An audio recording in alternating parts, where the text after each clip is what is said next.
Varicose veins కి సరైన చికిత్స కోసం సంప్రదించండి ఎవిస్ హాస్పిటల్.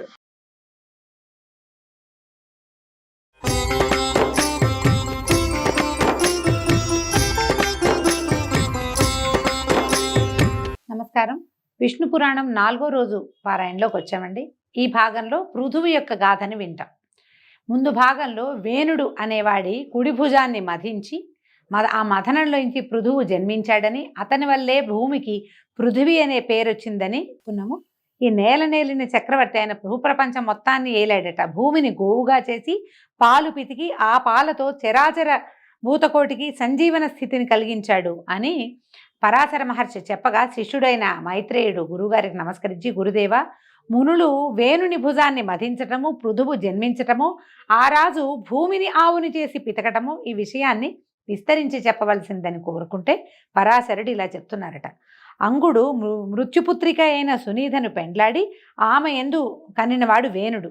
వానికి పట్టం కట్టి భార్యతో సహా తపశ్చర్యకై వనవాసి అయిపోయాడు. ఆ వేణుడు మాతామహ దోషం వల్ల పరిపాలన ధర్మపద్ధతిగా చేయక పాపపు పనులు చేసేవాడు.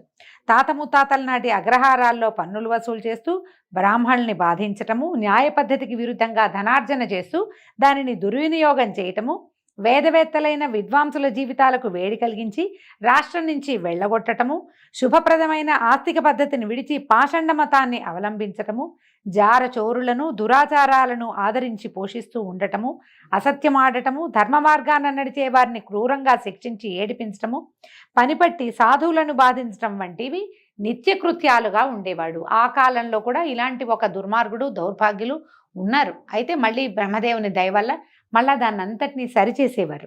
యజ్ఞాలు, వ్రతాలు, నోములు, జపాలు, దేవపూజలు చేయకూడదు, చేసిన వాళ్ళకి మరణదండన అని తన రాష్ట్రమంతా చాటించాడు. ఒకవేళ ఎవరైనా అతనికి బుద్ధి చెప్పడానికి ట్రై చేస్తే, ప్రయత్నం కనుక చేస్తే తనాపర అనే విమర్శ లేక శిక్షించి పుర నుంచి వెళ్ళగొట్టేసేవాడట. ఇలాంటి వేణుని దుష్టపరతకి ఫలితం అనావృష్టి, పాడి పంట ఏక్యమైపోయినాయి. ఏమీ లేవు, పాడి పంటలు లేవు, అనావృష్టి అసలు వానే లేదు. ప్రజలు అన్నపానీయాలకి అలమటిస్తూ దిక్కులేని వారైపోయారు. ఆ దశలో మునులంతా కలిసి ఆలోచించి వానికి సద్బుద్ధి చెప్పి దారికి తేవాలని సంకల్పించి అతని దగ్గరికి వెళ్ళి పూర్వరాజుల చరిత్రలు చెప్పి, అలాంటి వంశంలో పుట్టిన వాడివి, ఇలా చేయక నువ్వు వాళ్ళలాగా ప్రవర్తించకుండా ఇలాంటి ప్రవర్తన చేస్తున్నావేంటి నాయన, ప్రజల్ని కూడుగుడ్డా లేని దుస్థితికి తేకూడదు, తండ్రులు చేసిన మంచి పనులు కనీసం తండ్రులు ఒక రకంగా నిలబెడితే కొడుకులు దాన్ని చెడగొట్టకూడదు, అంత కాకపోతే కొంతైనా మంచి చేయాలని బాగా బతిమలాడారనమాట. మునుల్ని చంపటం, వేదాలను దూషించడం, దేవాలయాలు పడగొట్టించడం, బ్రాహ్మణుని ఏడిపించడం రాజధర్మం కాదు. యజ్ఞాలు చేసే దేవతలు సంతోషిస్తారు, వారి సంతోషం వాన కురిపిస్తుంది, దాంతో భూమి సస్యశ్యామల అవుతుంది, ప్రజలు పాడి పంటలతో సుఖజీవనులు అవుతారు. నీ ప్రవృత్తి వల్ల ఈ రకమైన ప్రవృత్తి వల్ల ఏమవుతుంది, దేశం దుర్భిక్షానికి గురవుతుంది, భూతకోటికి దినదిన గండమైపోయింది. మళ్ళీ చెప్తున్నాము, మీ పూర్వుల మార్గాన ప్రవర్తించమని పదే పదే చెప్తే కోపంతో కొరకొరలాడే వేణుడు, మీరు ప్రలాపన ఆపసేయండి, మీ పేలాపన ఎందుకు ఇలా ప్రేలుతున్నారు మీరు అని తిట్టాడట.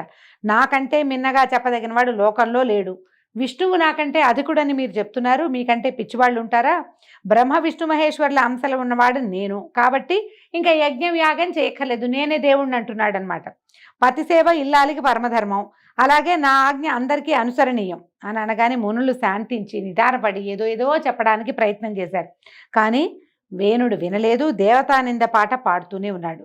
వాడి వికృత పద్ధతిని మునులు భరించలేకపోయారట.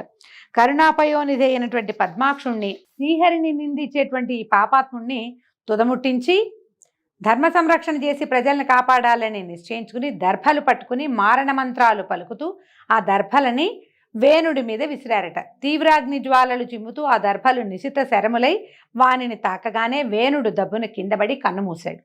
వాని శరీరమును తైలపాకం చేయించి మంత్రులకు అప్పగించి భూపరిపాలన చేస్తూ ఉండండి అని చెప్పారు. ఇక రాజులు లేరు, వాడికి సంతానం లేదు, మంత్రులు ఏమీ అనలేక ఊరుకున్నారు. ఇక జరిగేదేముంది, పరిపాలకుడు రాజు లేడు, దొంగలు మూకముక్కలుగా ఊళ్లపై పడి బ్రాహ్మణుల్ని చావగొడుతూ సిరి సంపదల్ని హరింపసాగారు. ఆ బ్రాహ్మణుడు కుయ్యో ముర్రు అని ఏడుస్తూ ఉండేవాళ్ళట. అరాచక పద్ధతి, అరాచకం అంటే ఏంటంటే రాజు లేకపోవటం అనమాట, అది వేరే పద్ధతి కాదు. మామూలుగా అరాచకంగా ప్రవర్తించడం, రాజు లేనట్టు ప్రవర్తించడం ఒక పద్ధతి అయితే, అసలు రాజే లేకపోవడం, పైన అజమాయిషీకి ఎవడూ లేకపోతే ఇంకా అధ్వాన్నంగా ఉంటుంది. మునులు బ్రాహ్మణులు చూసి జాలిపడి ఓదార్చి వేణుని యొక్క ఊరు భాగాన్ని మధించారట. ఊరు తొడ భాగాన్ని మధిస్తే ఆ భాగం నుంచి భయంకర వికృతాకారుడు బయలుపడి నన్ను ఏం చేయమన్నారని హుంకరిస్తూ అడిగాడట. అయ్యో, అనుకున్నదొకటి అయిందొకటి. వీడిని తోటి ప్రశాంతంగా ఎవరి నువ్వు ప్రజాపాలన చెయ్యంటే వీడు హుంకారాలు చూస్తేనే జనం భయపడి చచ్చేటట్టున్నారు, ఇది పనికిరాదనుకున్నారు.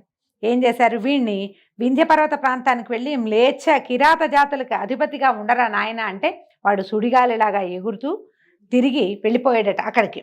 మ్లేచ్ఛ కిరాత జాతులకి అధిపతిగా ఉన్నాడు.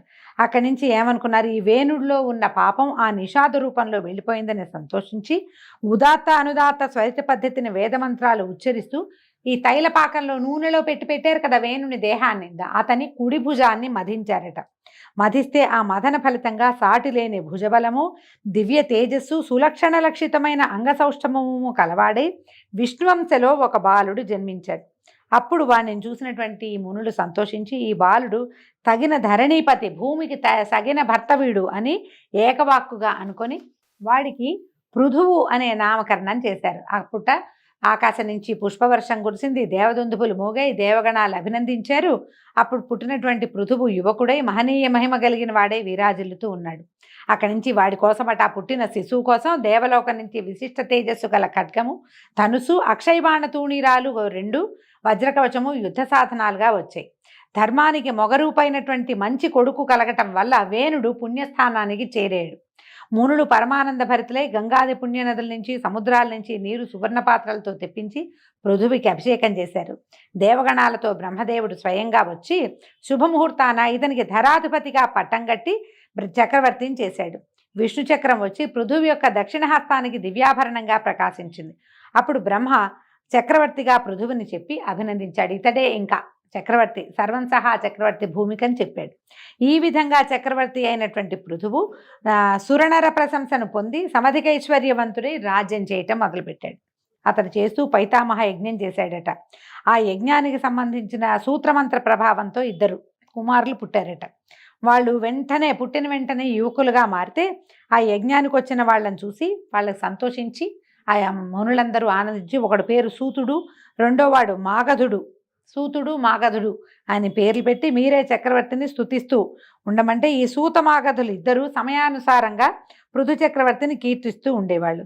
అయితే ఈ ప్రజలు ఆఖరి దప్పులకు లోనై ఆగలేక చక్రవర్తి వద్దకు వెళ్ళారట. వెళ్ళి మహారాజా, ధర్మ నష్టం, దానివల్ల అనావృష్టి, దాని మూలాన పాడి పంటలు నశించాయి, సస్యములు ఓషధులు జీర్ణాలై చెడిపోయాయి. ఇలా ఆకలి దప్పులకి చిక్కి మేము శల్యాలం అయిపోయాం. మేము అడవులకు పోయి అక్కడ దొరికి కందమూలాలతో కక్కుర్తిపడి ఎట్లాగొట్లా ప్రాణాలు నిలుపుకుంటున్నాను నాయన. అన్నం ధాన్యమూలం, అందరికీ ఆధారం అన్నమే. ఆ అన్నం లేకపోతే ఇంకా బతికెక్కడిది? ఆ అన్నం మాకు సంతృప్తికరంగా లభించే ఉపాయం చూపించి ప్రజారక్షకుడు వర్తిల్లు నాయన, నువ్వు ఇప్పుడు చక్రవర్తి అయ్యావు, మమ్మల్ని రక్షించమంటే అప్పుడు ఈయన ఆలోచించాడట. సస్యనాశం చేసి కరువు కలిగించిన ఆ భూమిని కూడా హతమారుస్తాను. భూమి వల్లే కదా మరి భూమి బిగిసిపోయింది, అందుకని పంటలు పండటం మానేసినాయి అని భావించాడు. అని చెప్పి ఈయన ఏం చేశాడట, ఈ భూమి మీద బాణం వేయడానికి లేచేసి విల్లందుకున్నాడు, బాణం సంధించాట. ఇక ప్రయోగించటమే తడవుగా ఉంది. భూమి అదిరిపోయి గోరూపం ధరించి బ్రహ్మ దగ్గరికి వెళ్ళాలని పరిగెడుతుంటే చక్రవర్తి అడిగేట, నువ్వు ఎక్కడికి పరిగెత్తినా సరే నేను నీ వెనకాలే వస్తాను, నువ్వు నా బాణానికి గురికాక తప్పదు అనేసరికల్లా భూమి అందుట, ఓ రాజా, స్త్రీవధ పాపం అని తెలీదా నీకు? నన్ను చంపితే భూమినే, నన్నే చంపేస్తే నువ్వు పాలించేది దేనిని? ఈ ప్రజలందరినీ ఎట్లా నువ్వు బతికిస్తావు అనేసరికల్లా ఈయన అన్నట్ట, నువ్వు ప్రజలకి తిండి లేకుండా చేసిన దుర్మార్గురాలవి, అందరినీ సంరక్షించడానికి నిన్ను చంపడం పుణ్యమే కానీ పాపం కాదు. వారి స్థితి తర్వాత చూస్తాను. దైవబలం సమృద్ధిగా ఉన్నవాడిని నేను, వాళ్ళని సుఖంగా పాలించడం నాకేమీ కష్టం కాదు. నీ అంతు నేను చూస్తాను, కానీ నా దగ్గర ఒక ఉపాయం ఉంది, దానివల్ల ప్రజా సంరక్షణ జరుగుతుంది అనేసరికల్లా ఈ భూమి చెప్తోందనమాట. సస్యాలు ఓషధులు నాలో ఇమిడి జీర్ణమైపోయినాయి, భూమిలో ఉండిపోయినాయి. నువ్వేం చేస్తావు? నేను గోరూపంలో ఉన్నాను కదా, నాకు ఒక దూడని కలిగించు. అది తాగే సమయంలో, అది పాలు తాగే సమయంలో ఓషధులు సస్యాలు మళ్ళీ ఆవిర్భవిస్తాయి, ఆ ప్రయత్నం చేయమని గోరూపధర అయినటువంటి భూదేవి సెలవివ్వగా ఇతను ఏం చేశాడట, ఆ మాట విని సరేనని స్వయంభువుని దూడగా కల్పించి తానే ఈ పాలు పితికాడట. ఈ దూడగా ఎప్పుడైతే దూడ ఉంటుందో దూడ నోరు తగిలేసరికల్లా పాలు వాటంతటవే స్రవిస్తాయి. గోవు కాదు, తల్లి యొక్క ధర్మం అన్నమాట. ఈ లోకరీతి మనుషులైనా అంతే. ఏ జంతువైనా అంతే. సకింగ్ రిఫ్లెక్షన్స్ అని చెప్పుకుంటాం మనం ఇంగ్లీష్లో. ఇది ఒక మెడికల్ టర్మే. పిల్లలు పాలు తాగుతుంటే తాగిన కొద్దికి పాలు పుడతాయని చెప్తారు. స్త్రీలకి, మనుషులకు కూడా అంతే. ఎప్పుడైతే ఈ దూడగా స్వయంభువు వచ్చి తల్లి పాలు తాగడానికి భూదేవి గోరూపంలో ఉన్న భూమి దగ్గర పాలు తాగడానికి ప్రయత్నించాడో వెంటనే ఆమెలో ఉన్న ఓషధులు, సస్యాలు, పంటలు అన్నీ స్రవించడం మొదలుపెట్టినాయి పాల రూపంలో. అయితే ఈ దూడని వ్యాజంగా చేసుకుని పృథు చక్రవర్తి స్వయంగా ఆ ఆవుని పితికితే ఏకధారగా పాల్పడ్డాయిట. అవి ఇట్లా కింద పడేసరికల్లా సస్యాలు మంత్రించినట్టుగా నూతన శోభతోటి పైకి లేచాయి. ఎక్కడ చూసినా భూమి సస్యశ్యామలంగా కన్నుల పండువగా అయిందిట. ఆ పాలతోటి దేవదైత్య కిన్నరాజులకు, మృగాలకు, మానవులకు సమృద్ధిగా వారికి కావలసినటువంటి ఆహారం సమకూరింది. ఆ విధంగా భూమిని మళ్ళీ యథాపూర్వ రూపానికి తెచ్చి సురనరంజనముగా పృథు చక్రవర్తి పరిపాలన చిరకాలం చేశాడు. ఆ సత్క్రియ వల్లే భూమికి ఆ చక్రవర్తి పేరుతోటి పృథివీ అనే పేరు వచ్చింది. పృథువు పేరు మీద నుంచే పృథివీ అని పేరు వచ్చిందట. ఈ పృథు చక్రవర్తి కథ విన్న వారికి ఎలాంటి పాపము అంటదు. తేజస్సు, సమృద్ధిగా, సిరి సంపదలు, సుఖ సంతోషాలు, కీర్తి, ఆయురారోగ్య, ఐశ్వర్యాభివృద్ధి, అశ్వమేధ యాగం చేసిన ఫలితాన్ని ఆ విష్ణుమూర్తి ప్రసాదిస్తాడని చెప్పారు. ఈ పృథు చక్రవర్తికి అంతర్థి, వార్థి అని 2 కుమారులు కలిగారట. వారిలో అంతర్థికి శిఖండి అను భార్య యందు హవిర్ధానుడనే కుమారుడు కలిగాడు. వాడికి అగ్ని వలన పుట్టినటువంటి ధిషణ అనే కాంత యందు ఒక కొడుకు కలిగాడు. అతను యజ్ఞ సమయమందు కుశలను ప్రాచీనాగ్రములుగా ఉంచటం వల్ల ప్రాచీన బర్హి అని ప్రసిద్ధుడయ్యాడు. యజ్ఞం చేసేటప్పుడు అగ్రాలంటే కొసలని ప్రాచీనంగా ముందటం ప్రాచీ వైపు ఉంచటం వల్ల అతని పేరు ప్రాచీన బర్హి అని పేరు పెట్టారట. అతనికి సముద్రపుత్రి అయిన సౌవర్ణ యందు ధనుర్వేద పారంగతులైన ప్రచేతసులు అనేవారు 10 మంది కలిగారట. వారు భేదము లేని పద్ధతిలో ధర్మ ప్రవర్తనలై 10,000 సంవత్సరాలు సముద్రం మధ్యలో తపస్సు చేశారు అని చెప్పేసరికల్లా మైత్రేయుడు అడిగారు, ఈ గురువర్య, ప్రచేతసులు సముద్ర మధ్యంలో అంతకాలం తపస్సు చేయడానికి కారణం ఏంటి? ఆ కథ వినాలనుంది, అది ఏమిటి ఆ కథ, ఎందుకు తపస్సు చేశారు అని అడిగారు. ఈ ప్రాచీన బర్హి అనేవాడు ఇంద్రుడిలాగా భూవలయాన్ని ధర్మవైభవంతో పరిపాలించాడు. తన మాట జవదాటగా భక్తితో ప్రవర్తిస్తున్నటువంటి ప్రచేతసులనే కొడుకులతోటి ఒకసారి అన్నాడు, మీరు ధర్మ సమైక్యంతో ప్రవర్తించే బుద్ధిమంతులు కనుక మీకు అసాధ్యం ఏదీ ఉండదు. విష్ణువుని ధ్యానిస్తూ తపస్సు చేయండి. ఆ దేవుని అనుగ్రహం వల్ల భావికాల ప్రజాపతి శక్తి పొంది చరాచరభూత సృష్టి చేయండి అని చెప్పగా వాళ్ళందుకు అంగీకరించి సముద్రం మధ్యంలో ఉండి విష్ణువుని ధ్యానిస్తూ ఎంతో కాలం తపస్సు చేశారు. వాళ్ళకి విష్ణువు ప్రసన్నుడై ప్రత్యక్షమయ్యి, మీ తపస్సుకు మెచ్చాను, వరాలు కోరమంటే కమలా మనోరమణ, జగదేక పవిత్ర చరిత్ర, సరోజనేత్ర, శుభాలోకన, సకల లోకపాలన, మాకు ప్రజాపతి ప్రాభవాన్ని అనుగ్రహించమని పరిపరి విధాలుగా విష్ణువుని కీర్తిస్తూ తమకి కావలసిన వరాన్ని అడిగారు. అప్పుడు ఏం చెప్పాడంటే, మీ కుమారుడు దక్షుడనే పేరుతోటి ప్రజాపతి అవుతాడు అని వరమిచ్చి శ్రీపతి అంతర్హితుడయ్యాడు. అలాగా విష్ణువు వల్ల వరం పొంది వాళ్ళు సముద్ర మధ్యం నుంచి బయటకు వచ్చారు. ఇంతకాలం వాళ్ళు తపస్సు చేస్తూ సముద్రంలో ఉండిపోవటం వల్ల దేశం అరాచకమై చెట్లు తెగ పెరిగి భయంకరమైన అరణ్యంగా అయిపోయిందట. ఆ బాధ పోగొట్టాలని చంద్రుడు ఆలోచించి అవయవాల నిండు సొబగుతోటి మోహినీ దేవతను పోలినటువంటి ఒక కన్యను కల్పించి వారి వద్దకి తీసుకొచ్చాడట. మీరు దేశమందు లేకపోవటం వల్ల వృక్షాలు తెగ పెరిగి ఉండటంలో దోషం లేదు. ఇప్పుడు మీ కోపాగ్నికి చూడండి, ఈ చెట్లన్నీ మాడి మసైపోయినాయి. తపస్సు చేసిన వాళ్ళకి ఇంత దీర్ఘ కోపం ఉండకూడదు. చెట్లు మీకు అనుకూలంగా ఉండటానికి ఇదిగో ఈ కన్య ఈ వృక్షాల నుంచి ఆవిర్భవించి నా కిరణామృతం వల్ల పెరిగింది. ఈమె పేరు మారిష అని చెప్పాడు. ఈమెను గృహిణిగా పరిగ్రహించండి. అప్రమేయ బలుడైన సుతుడు జన్మిస్తాడు. ఆ కొడుకు మీకు నాకు గల తేజస్సు నుంచి భాగం పొంది దక్షుడనే పేరున ప్రజాపతి అవుతాడు. అతని వల్ల ప్రజా సమృద్ధి అవుతుందని సానునయంగా చెప్పగా ప్రచేతసులు అంగీకరించి చంద్రుడిని అడిగారట, ఈమె చెట్ల నుంచి ఎలా పుట్టింది, నీ కిరణ ప్రసారంతో ఎట్లా పెరిగింది వివరించమంటే మారిష యొక్క కథ చెప్తున్నారండి. ఇదొక విచిత్రమైన వృత్తాంతంగా కనపడుతుంది. ఒకప్పుడు కందుడనే ముని గోమతి తీరంలో అసాధారణమైన తపస్సు చేస్తుండగా ఇంద్రుడు భయపడి అతని తపస్సు చెడగొట్టాలని ప్రమ్లోచన అనే అప్సరసని రప్పించి గోమతి తీరాన తపస్సు చేస్తున్న కందుని అందచందాలతోటి వశపరుచుకుని తపస్సు చెడగొట్టమని తగిన చెలికత్తెలతో వెళ్ళమని నియమించాడట. ఆ అప్సరస చెలికత్తెల్ని కొంతమందిని వెంబడి పెట్టుకుని ఈ కందుడి ఆశ్రమానికి వెళ్ళింది.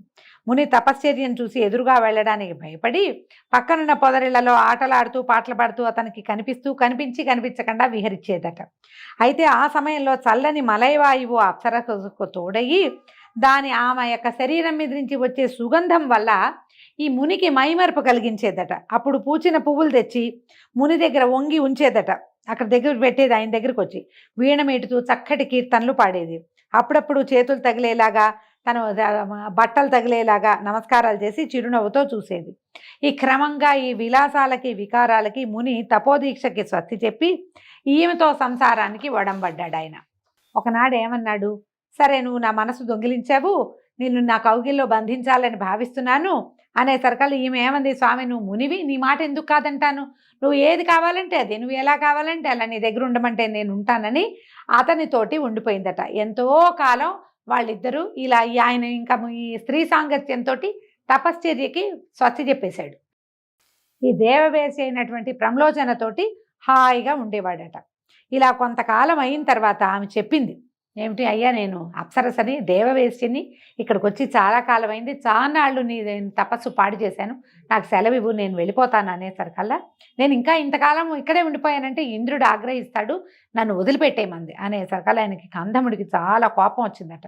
ఏమన్నాడు, నాకు ఇంకా సంతృప్తి కలగలేదు, నాతో ఉన్న నిన్ను ఇంద్రుడేమంటాడు, ఇంకా కొంతకాలం ఉండమనని మళ్ళీ కొంతకాలం తనతో ఉంచుకున్నాడట. కొంతకాలం అయ్యాక ఈ ప్రమ్లోచి ఇంకా నాకు సెలవు ఇప్పించని బతిమలాడితే సరే ఈయన ఏమన్నాడు, నేను సూర్యోదయ కాలంలో దినకరుడికి అర్ఘ్యం ఇస్తుంటే నువ్వు నాకు అంటపడ్డావు, నీతో నిన్న రాత్రి ఉన్నాను, ఒక్కరాజుతోటే వెళ్ళిపోతావా అంటే, అయ్యా నువ్వు అలా అనద్దు, ఆయనకి ఏమనిపిస్తోంది, ఒకరోజే జరిగిందని అనిపిస్తోంది. ఈవిడ, అయ్యా నన్ను క్షమించు మునివర్య, నన్ను క్షమించు, ఎందుకంటే నువ్వు నాతో ప్రమాణవాక్గా చెప్తాను, నువ్వు నాతో గడిపిన కాలం 907 సంవత్సరాల 6 నెలల 3 దినాలు. యోగ దృష్టితో చూడు, నువ్వు ఇదంతా ఏమనుకుంటున్నావు, ఇవాళ పొద్దున కలిశాను, రాత్రి మాత్రమే గడిపానని భావిస్తున్నావు, ఇంతకాలము నువ్వు నాతోటే ఉన్నావు, నువ్వు కావాలంటే యోగ దృష్టితో చూడమనేసరికల్లా ఆయన ధ్యానించి తెలుసుకున్నంటే ఒళ్ళు తెలియదు, స్త్రీ సాంగత్యం సమయాన్ని తెలియనివ్వదని పురాణం చెప్తోందండి. అయితే ఈయనకి కోపం వచ్చేసింది. అదంతా తెలుసుకునేసరికల్లా, నా తపస్సంతా పాడు చేసేవు, ఇంద్రుడు కపటోపాయం చేశాడు, అయినా తప్పు నీది, అయినా ఇంతకాలం నన్ను అలరించావు కాబట్టి నేను క్షమించాను, ఇక నా ఎదురుగుండా ఉండద్దు, ఇంకెప్పుడు నా దగ్గరికి రావద్దు, మళ్ళీ ఇంకోసారి నా తపస్సు పాడు చేయడానికి రావద్దు, నేను కళ్ళు మూసుకుంటా, నువ్వు వెళ్ళిపోమన్నాడు అని గర్జించాడట సింహంలాగా. చిత్తవు ఇక సెలవని ప్రమ్లోచి రివ్వున ఎగిరిపోయిందట. అయితే ఆ ఎగరటంలో ఆమె గర్భంలో ఉన్నటువంటి ముని యొక్క వీర్యము చెమటగా ఆమె అవయవాల నుంచి కిందకి కారిపోయిందట. ఏం చేసిందట, అక్కడ ఉన్న చెట్ల చిగురాకులతో చెమటని, ఒంటి మీద ఉన్న చెమటని తుడుచుకుని వెళ్ళిపోయింది. కందముని అక్కడి నుంచి వెళ్ళిపోయి పురుషోత్తమ తీర్థానికి వెళ్ళి ఈ అప్సరసతోటి గడిపిన అధర్మ ప్రవర్తన పాపం పోవటానికి బ్రహ్మసూత్ర స్తోత్రంతో మహావిష్ణువుని ప్రార్థిస్తూ తపస్సు చేసుకుంటున్నాడు ఆయన దారిని ఆయన. అయితే చెట్ల చిగురాకులలో కలిసినటువంటి ఆ ముని తేజస్సు నా కిరణాల నుంచి స్రవించే అమృతం చేత ఈ లతాంగి, ఈ అమ్మాయి రూపొందింది. ఆ మహాముని తేజస్సు దివ్యకాంత యొక్క గర్భరూపము, వాయువు చేత చెట్ల ఆకులలో పడటము, నా కిరణామృత దోహదము, ఈ విధంగా పుట్టినటువంటి ఈ మారిషకు సాటి కాగలిగిన స్త్రీయే లేదు. ఇంత అపురూపమైన సంగమం వల్ల ఈ బాలిక జన్మించింది నాయన. ఏ కర్తవ్యం, మీరు దీన్ని పరిగ్రహించండి, దీని పూర్వజన్మ వృత్తాంతం చెప్తాను వినండి. ఇది ముందు జన్మలో ఒక రాజపత్నిగా ఉండేది. అనతి కాలంలోనే వితంతువైపోయి ఏ సుఖము కోరక శ్రీహరి భక్తురాలైంది నాయన. విష్ణువు ప్రత్యక్షమయ్యి, లలనా ఏమి నీ కోరికంటే, బాల్యం నందే వితంతువయ్యాను, మరి కామోపభాగం లేకుండా నేను మరణిస్తున్నాను కాబట్టి ఆ తృష్ణ తీరేలాగా నాకు భర్తలు ఎక్కువగా నా వారు కావాలి, నేను అయోనిజనై ఉండి వారితో సుఖించి ప్రజాపతి అయ్యే కొడుకుకి కన్నతల్లినవ్వాలని కోరుకుంది. హరి తథాస్తు అని అంతర్హితుడయ్యాడు. అదే ఈ మారిషగా రూపొందింది. మనకి ద్రౌపదీదేవికి 5 భర్తలు ప్రపంచంలో ఎవరైనా ఉన్నారా అని అడిగితే ఈ మారిష వృత్తాంతం మహాభారతంలో చెప్పబడుతుంది. మారిషకి 10 మంది భర్తలట. అయితే మీరు దీన్ని పరిగ్రహించండి అయ్యా, ఇదే ఆ మారిష. విష్ణువు యొక్క వరం వల్ల ఈమె అయోనిజగా, స్త్రీ గర్భం నుంచి వచ్చిన వీర్యము ఇలా ఈ రకంగా రూపొందింది. అపురూపమైన కలయిక వల్ల జన్మించింది ఈమె అయోనిజ, ఈమెను స్వీకరించండి అని చెప్పాడు. అప్పుడు ఇప్పుడు ఈ మహానుభావుడైనటువంటి ప్రజాపతి అయ్యే కుమారుడు కలుగుతాడు. ఇది మహావిష్ణువు యొక్క అనుగ్రహము. వాడు అనేక వంశాలకి వంశకర్త అవుతాడు అని చెప్పి చంద్రుడు నచ్చజెప్పి మారిషను ప్రచేతసుల గృహిణిగా పాణిగ్రహణం చేయించాడండి.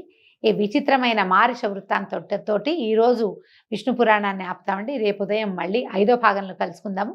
నమస్కారం.